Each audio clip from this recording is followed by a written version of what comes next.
प्यारे बच्चों, आपका दिन मंगलमय हो। अगर आप नए हैं तो इस चैनल को सब्सक्राइब कर लें।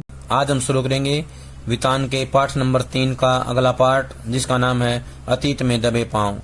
मोहनजोदड़ो के सभी खंडहरों को खुदाई कराने वाले पुरातत्ववेताओं का संक्षिप्त नाम दे दिया गया है। पुरातत्ववेता होता है इतिहासकार। जैसे D.K. हल्का दीक्षित काशीनाथ की खुदाई में जो मिला था उसको बोलते हैं D.K. हल्का। उसके नाम पर यहाँ 2 हल्के हैं। D.K. क्षेत्र दोनों बस्तियों में सबसे महत्वपूर्ण है। शहर की मुख्य सड़क फर्स्ट स्ट्रीट यहीं पर है। यह बहुत लंबी सड़क है, मानो कभी पूरे शहर को नापती हो, यानी पूरे शहर से गुजरती हो। अब यह आधा मील बची है।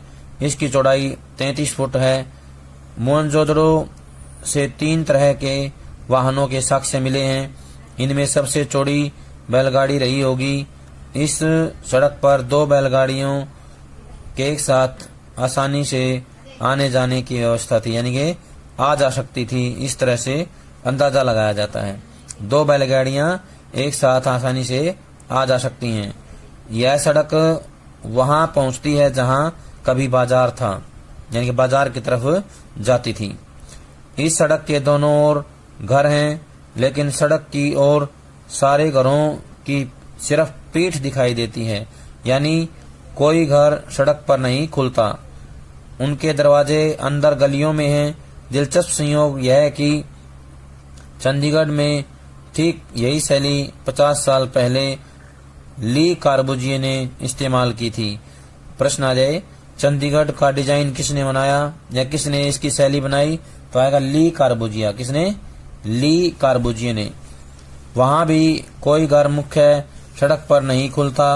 आपको किसी के घर जाने के लिए मुख्य सड़क से पहले सेक्टर के भीतर दाखिल होना पड़ता है, फिर घर की गली में, फिर घर में। क्या कार्बुजिए ने यह सीख मोहनजोदड़ो से ली? कहते हैं कविता में से कविता निकलती है। कलाओं की तरह वास्तुकला में भी कोई प्रेरणा चेतन अवचेतन ऐसे ही सफर करती होगी। चेतन होता है सजीव, अवचेतन होता है निर्जीव। ढकी हुई नालियां मुख्य सड़क के दोनों तरफ समानांतर दिखाई देती हैं। बस्ती के भीतर भी उनका यही रूप है। हर घर में एक स्नानागार है। घरों के भीतर से पानी या मैल की नालियां बाहर होदी तक आती हैं और फिर नालियों के जाल से जुड़ जाती हैं, यानी नालियों का जाल बिछा हुआ है। कहीं कहीं वे खुली हैं, पर ज्यादातर बंद हैं। स्वास्थ्य के प्रति मोहनजोदड़ो के बासिंदों के सरोकार का यह बेहतर उदाहरण है। बस्ती के भीतर छोटी सड़कें हैं और उनसे छोटी गलियां भी। छोटी सड़कें 9 से 12 फुट तक चौड़ी हैं। इमारतों से पहले जो चीज दूर से ध्यान खींचती है वह है कुओं का प्रबंध। ये कुएं भी पक्की हुई एक ही आकार की ईंटों से बने हैं। इतिहासकार कहते हैं सिंधु घाटी सभ्यता संसार में पहली ज्ञात संस्कृति है जो कुएं खोदकर भूजल तक पहुंची। उनके मुताबिक केवल मोहनजोदड़ो में 700 के करीब कुएं थे। नदी, कुएं, कुंड, स्नानागार और बेजोड़ पानी निकासी। क्या यह सिंधु घाटी सभ्यता को हम जल संस्कृति कह सकते हैं? तो प्रश्न आएगा हाँ। इसका उत्तर हाँ आएगा। कई बार ये बड़ा प्रश्न आ जाता है, क्या हम सिंधु घाटी सभ्यता को जल संस्कृति कह सकते हैं? तो ऊपर दी गई बातें भी इसमें लिखनी है। ये मोहनजोदड़ो का एक कुआं है जो बाहर आ गया है, धरती से ऊपर दिखाई दे रहा है, मीनार की तरह लग रहा है। बड़ी बस्ती में पुरातत्व शास्त्री काशीनाथ दीक्षित के नाम पर एक हल्का D.K.G. कहलाता है। इसके घरों की दीवारें ऊंची और मोटी हैं। मोटी दीवार का अर्थ यह लगाया जा सकता है कि उस पर दूसरी मंजिल भी रही होगी। कुछ दीवारों में छेद हैं जो संकेत देते हैं कि दूसरी मंजिल उठाने के लिए शायद यह सैतीरों की जगह हो। सभी घर ईंटों के हैं, एक ही आकार की ईंटें 1:2, 2:4 के अनुपात की हैं। सभी भट्टी में पकी हुई हैं। हड़प्पा से हटकर जहां पक्की और कच्ची ईंटों का मिला जुला निर्माण उजागर हुआ है, मोहनजोदड़ो में पत्थर का प्रयोग मामूली हुआ है। कहीं कहीं नालियां ही अनगढ़ पत्थरों से ढकी दिखाई देती हैं, यानी नालियों को ढका हुआ है लेकिन वो पत्थर क्या हैं? बेडोल हैं, अनगढ़ हैं।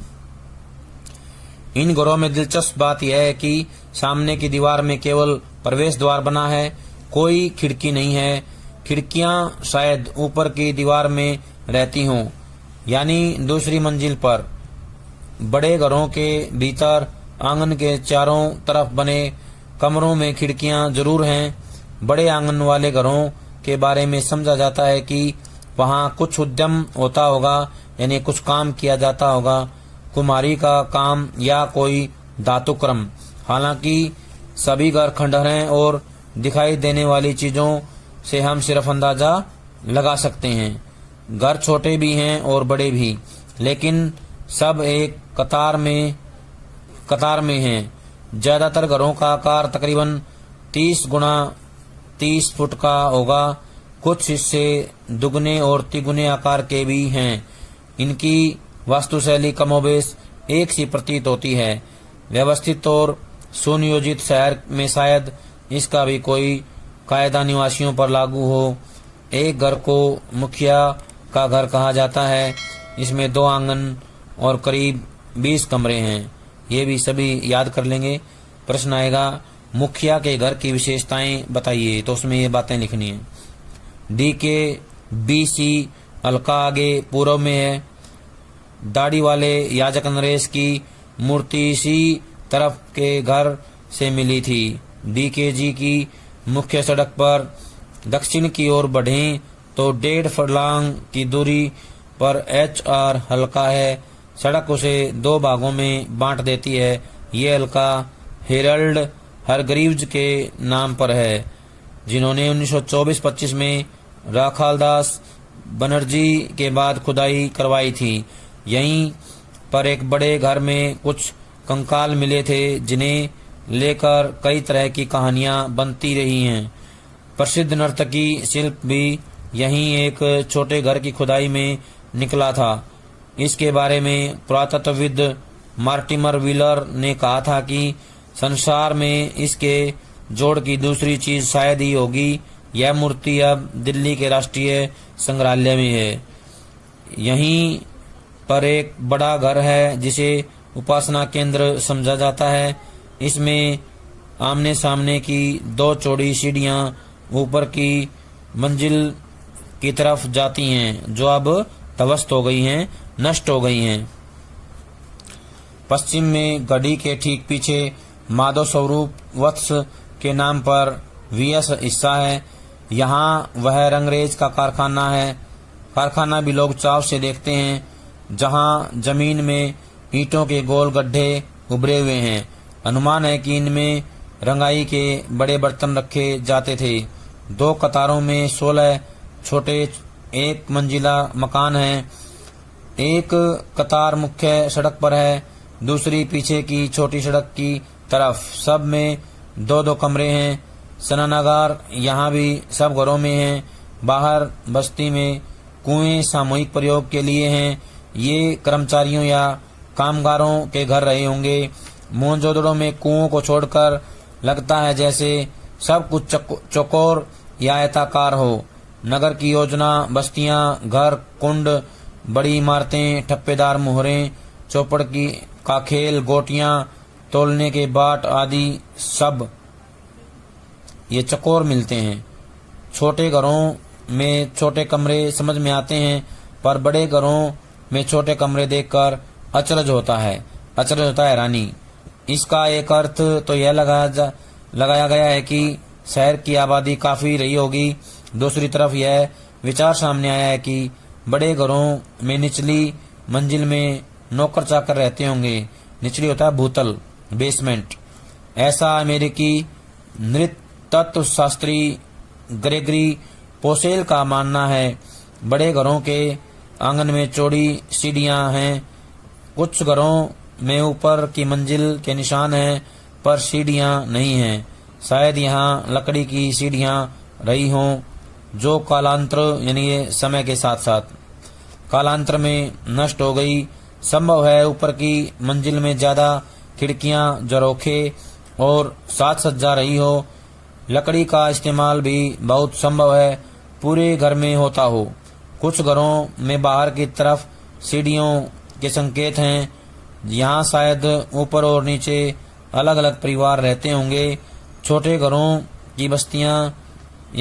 घरों की बस्ती में छोटी संकरी सीढ़ियां हैं, उनके पायदान भी ऊंचे हैं। ऐसा जगह की तंगी की वजह से होता होगा। गौर किया कि मोहनजोदड़ो के किसी घर में खिड़कियों या दरवाजों पर छज्जों के चिन्ह नहीं हैं।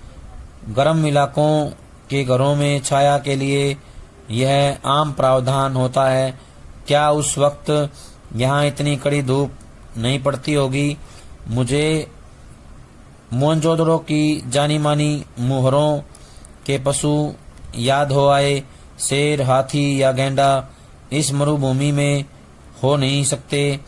क्या उस वक्त यहाँ जंगल भी थे? यह तथ्य स्थापित हो चुका है कि यहाँ अच्छी खेती होती थी। पुरातत्वी श्रीन रत्नागर का मानना है कि सिंधुवासी कुओं से सिंचाई कर लेते थे। दूसरे मोहनजोदड़ो की किसी खुदाई में नहर होने के प्रमाण नहीं मिले हैं, यानी बारिश उस काल में काफी होती होगी।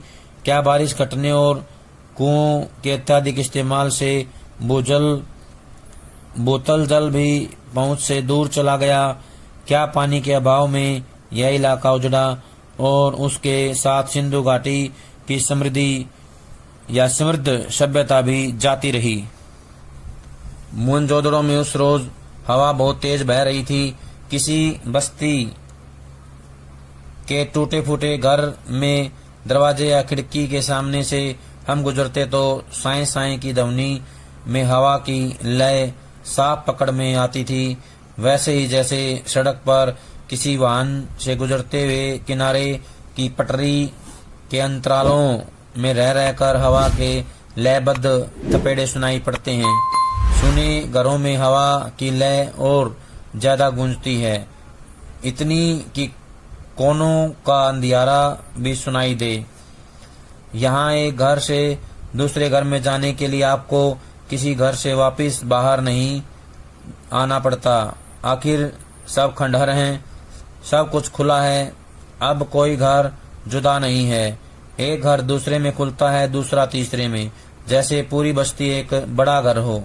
लेकिन घर एक नक्शा ही नहीं होता।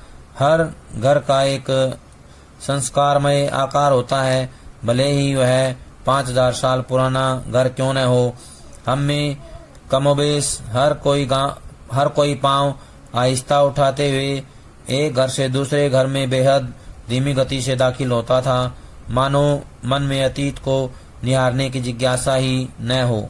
किसी अजनबी घर में अनधिकार यानी बिना अधिकार के चहलकदमी का अपराध बोध भी हो, जैसे किसी पराये घर में पिछवाड़े से चोरी छुपे घुस आए। सब जानते हैं यहाँ अब कोई बसने नहीं आएगा, लेकिन यह मोहनजोदड़ो के पुरातात्विक अभियान की ही खूबी थी कि मिट्टी में इंच दर इंच कंघी कर इस कदर शहर उसकी गलियों और घरों को ढूंढा और सहेजा गया, यानी कि संभाला गया है कि यह एहसास हर वक्त आपके साथ रहता है। कल कोई यहाँ बसता था, जरूर यह आपकी सभ्यता परंपरा है, मगर घर आपका नहीं है। अनचाहे मुझे मोहनजोदड़ो की गलियों या घरों में राजस्थान का ख्याल न आए, ऐसा नहीं हो सका। महज इसलिए नहीं कि राजस्थान और सिंध गुजरात की दृश्यावली एक सी है। कई चीजें हैं जो मुझे यहाँ से वहाँ जोड़ जाती हैं। जैसे हजारों साल पुराने यहाँ के खेत बाजरे और ज्वार की खेती। मोहनजोदड़ो के घरों में टहलते हुए मुझे कुलधरा की याद आई। यह जैसलमेर के मुहाने पर पीले पत्थर के घरों वाला एक खूबसूरत गांव है। उस खूबसूरती में हरदम एक गमी व्याप्त है। गमी होता दुख, दुख बसा हुआ है। वहाँ गांव में घर हैं पर लोग नहीं हैं। कोई 150 साल पहले राजा से तकरार पर स्वाभिमानी गांव का हर बासिंदा रातों रात अपना घर छोड़ चला गया। दरवाजे असबाब पीछे से लोग उठा ले गए। घर खंडहर हो गए पर ढहे नहीं। घरों की दीवारें, प्रवेश और खिड़कियां ऐसी हैं जैसे कल की ही बात हो। लोग निकल गए, वक्त वहीं रह गया। खंडहरों ने उसे थाम लिया जैसे सुबह लोग घरों से निकले हों, शायद शाम ढले लौट आने वाले हों। राजस्थान ही नहीं, गुजरात, पंजाब और हरियाणा में भी कुएं, कुंड, गली कूचे, कच्ची पक्की ईंटों के घर, कई घर भी आज वैसे मिलते हैं जैसे हजारों साल पहले हुए। जॉन मार्शल ने मोहनजोदड़ो पर 3 खंडों का एक विशद प्रबंध छपवाया था। उसमें खुदाई में मिली ठोस पहियों वाली मिट्टी की गाड़ी के चित्र के साथ सिंध में पिछली सदी में बरती जा रही ठीक उसी तरह की बैलगाड़ी का भी एक चित्र प्रकाशित है। उस तस्वीर से उन्होंने एक सतत परंपरा का इजहार किया। इजहार होता है सामने लेके आना। हालांकि कमानी या आरे वाले पहिए का आविष्कार बहुत पहले हो चुका था। जब मैं छोटा था, हमारे गांव में भी लकड़ी वाले ठोस पहिए बैलगाड़ी में जुड़ते थे। दुल्हन पहली दफा इसी बैलगाड़ी में ससुराल जाती थी। बाद में हमारे यहाँ भी बैलगाड़ी में आरे वाले पहिए जुड़ने लगे। अब तो उसमें जीप के उतारू पहिए लगते हैं। हवाई जहाज के उतारू पहिए बाजार में आने के बाद ऊंट गाड़े का भी आविष्कार हो गया। रेगिस्तान के जहाज से हवा के जहाज का यह ऐतिहासिक गठजोड़ है। हालांकि कहना मुश्किल है कि दुल्हन की सवारी के रूप में बैलगाड़ी या ऊंट गाड़े का वहाँ कभी इस्तेमाल होता होगा। हमारे मेजबान ने ध्यान दिलाया कि मोहनजोदड़ो का अजायब घर देखना अभी बाकी है। खंडहरों से निकल हम उस साबुत इमारत में आ गए, लेकिन प्रदर्शित सामान आपको खंडहरों से निकल आने का एहसास होने नहीं देता। अजायब घर छोटा ही है, जैसे किसी कस्बाई स्कूल की इमारत हो। सामान भी ज्यादा नहीं है। अहम चीजें कराची, लाहौर, दिल्ली और लंदन में हैं।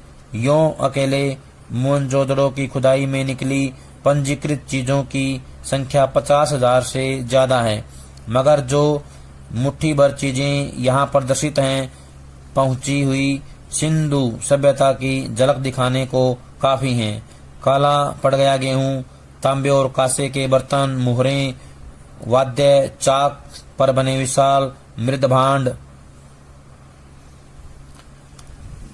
उन पर काले भूरे चित्र, चौपड़ की गोटियां, दिए, मापतोल पत्थर, तांबे का आईना, मिट्टी की बैलगाड़ी और दूसरे खिलौने, 2 पाटन वाली चक्की, कंघी, मिट्टी के कंगन, रंग बिरंगे पत्थरों के मनकों वाले हार और पत्थर के औजार। अजायब घर में तैनात अली नवाज बताता है, कुछ सोने के गहने भी यहाँ हुआ करते थे जो चोरी हो गए। एक खास बात यहाँ कोई भी महसूस करेगा, अजायब घर में प्रदर्शित चीजों में औजार तो हैं पर हथियार कोई नहीं है। मोहनजोदड़ो क्या हड़प्पा से लेकर हरियाणा तक समूची सिंधु सभ्यता में हथियार उस तरह कहीं नहीं मिले हैं जैसे किसी राजतंत्र में होते हैं। इस बात को लेकर विद्वान सिंधु सभ्यता में शासन या सामाजिक प्रबंध के तौर तरीके को समझने की कोशिश कर रहे हैं। वहाँ अनुशासन जरूर था, पर ताकत के बल पर नहीं। वे मानते हैं कोई सैन्य सत्ता शायद न रही हो, यहाँ न रही हो, मगर कोई अनुशासन जरूर था जो नगर नियोजन, वास्तुशिल्प, मुहर ठप्पों, पानी या साफ सफाई जैसी सामाजिक व्यवस्थाओं आदि में एक रूपता तक को कायम रखे हुए था। दूसरी बात जो सांस्कृतिक धरातल पर सिंधु घाटी सभ्यता को दूसरी सभ्यताओं से अलग ला खड़ा करती है, वह है प्रभुत्व या दिखावे के तेवर का नदारद होना। दूसरी जगहों पर राजतंत्र या धर्मतंत्र की ताकत का प्रदर्शन करने वाले महल, उपासना स्थल, मूर्तियां और पिरामिड आदि मिलते हैं। हड़प्पा संस्कृति में नए भव्य प्रासाद मिले हैं और नए मंदिर। तो यहाँ पे एक प्रश्न आएगा अभ्यास का, उसका उत्तर यहीं से है। प्रश्न आएगा, सिंधु सभ्यता स्वयं शासित सभ्यता थी, उसमें किसी राजा या शासक का हाथ नहीं था, इसे स्वयं अनुशासित सभ्यता कह सकते हैं, कैसे? उस प्रश्न का उत्तर यहीं से है।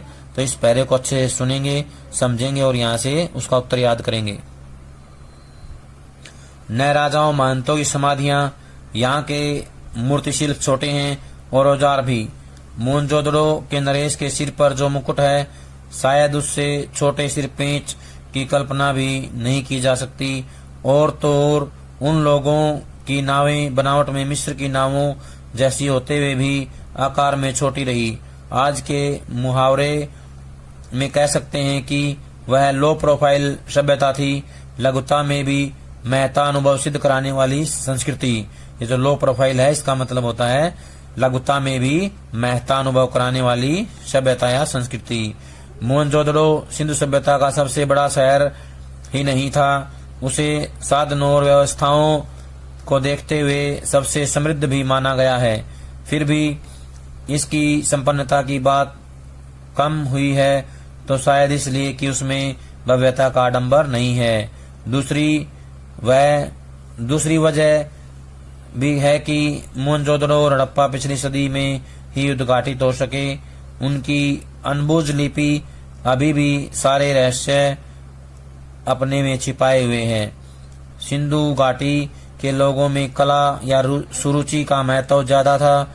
वास्तुकला या नगर नियोजन ही नहीं, धातु और पत्थर की मूर्तियां, मृद भांड, उन पर चित्रित मनुष्य, वनस्पति और पशु पक्षियों की छवियां, सुनिर्मित मुहरें, उन पर बारीकी से उत्कीर्ण आकृतियां, खिलौने, केश विन्यास, आभूषण और सबसे ऊपर सुगढ़ अक्षरों का लिपि रूप सिंधु सभ्यता को तकनीक सिद्ध से ज्यादा कला सिद्ध जाहिर करता है। एक पुरातत्ववेत्ता के मुताबिक सिंधु सभ्यता की खूबी उसका सौंदर्य बोध है, जो राजपोषित या धनपोषित था। शायद इसलिए आकार की भव्यता की जगह उसमें कला की भव्यता दिखाई देती है। यह भी एक अभ्यास का बहुत ही इम्पोर्टेंट प्रश्न है। प्रश्न आएगा, सिंधु सभ्यता राजपोषित या समाज पोषित थी, इसे सिद्ध कीजिए। तो इनको ध्यान से पढ़ना है। अजायब घर में रखी चीजों में कुछ सुइयां भी हैं। जो खुदाई में तांबे और कांसे की तो बहुत सारी सुइयां मिली थी। काशीनाथ दीक्षित को सोने की 3 सुइयां मिली, जिनमें एक 2 इंच लंबी थी। समझा गया कि यह बारीक कसीदाकारी होता है, चित्र अंकित करने की कला या कपड़ों पर फूल आदि बनाने की कला कसीदाकारी में काम आती होगी। याद करें, नर्तकी के अलावा मोहनजोदड़ो के नाम से प्रसिद्ध जो दाढ़ी वाले नरेश की मूर्ति है, उसके बदन पर आकर्षक गुलकारी वाला दुशाला भी था। गुलकारी होता है कसीदाकारी, कपड़ों पर फूल बनाना, चित्र अंकित करने की जो कला होती है उसको बोलते हैं गुलकारी या कसीदाकारी। आज छापे वाला कपड़ा अजरक सिंध की खास पहचान बन गया है, पर कपड़ों पर छपाई का आविष्कार बहुत बाद का है। खुदाई में सुइयों के अलावा हाथी दांत और तांबे के सुए भी मिले हैं। जानकार मानते हैं कि इनसे शायद दरियां बुनी जाती थी।